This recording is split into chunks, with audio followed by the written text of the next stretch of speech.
Hi everyone, আজকে বিকালের দিকে খুব ভাজা পোড়া খেতে ইচ্ছা করতেছিল।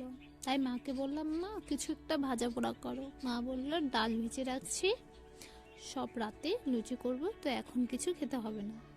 তো সন্ধ্যা হওয়ার পরে মা বসলো আলু কাটতে, আর আমাকে বলতেছে একটু আটাটা মেখে দে। তো আমিও বসে গেলাম আটা মাখতে।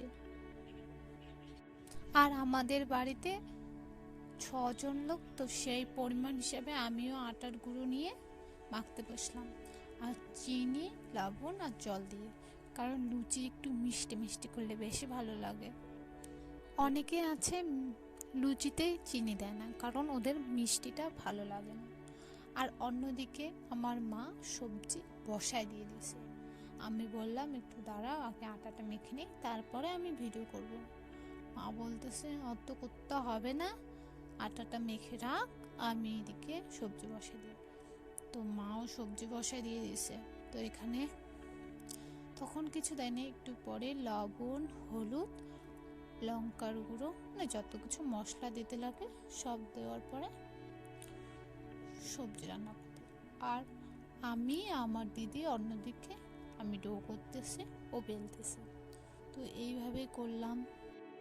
এইভাবে আমি, দিদি, মা সবসময় কাজে হেল্প করে দেই দিদি মাকে, তো আমাদের কাজ তাড়াতাড়ি হয়ে যায়। জানো, আমাদের বাড়িতে অনেক মানুষ, তো কোনো কিছু রান্না করলেই এদিকে একসাথে খাওয়া দাওয়া, এদিকে ভাজাভাজি সব একসাথে হয়। যেমন আমি ভাবতেছি যে আজকে লুচিগুলো একটা গামলায় অনেকগুলো করে ভিডিও করব, কিন্তু না, ভাই খেতে বসে গেছে, এদিকে ঠাম্মাকে দিতে লাগে, বাবাও চলে আসছে, তো তেমন হয় না। আর তোমাদের বাড়ির কার কার এমন হয় যে এদিকে তৈরি করতেছে, এদিকে শেষ হয়ে যাচ্ছে? এটা বিশেষ করে রুটি, লুচি আর পিঠের সময় হয়।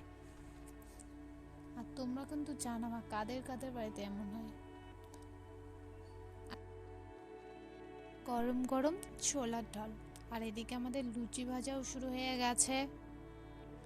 আর লুচি আর সবজি, এই যে আমার ভাই সবার আগে, ওর আগে পেট শান্তি হবে, তারপরে বাকি লোক। আর আমি ঠাম্মাকে দিতে যাচ্ছি, ঠাম্মা ঘরে খায়, একদম বয়স হয়ে গেছে, 100 বছরের মতো হয়ে গেছে। এই যে শেষমেশ এতটুকু বাঁচলো, আমি, দিদি আর মা, আমরা তিনজনে মিলে খেতে বসলাম। তো আমি খেতে থাকি, তোমরা আমার ভিডিওতে অনেক লাইক এবং সাবস্ক্রাইব করবা। আর তোমরাও বাড়িতে এইভাবে লুচি আর তরকারি, ছোলার ডাল করে খাও। আমি খেতে থাকি। টাটা, সবাই ভালো থেকে কিন্তু। আর আমাদের লুচি সবজি দারুণ হয়ে গেছে।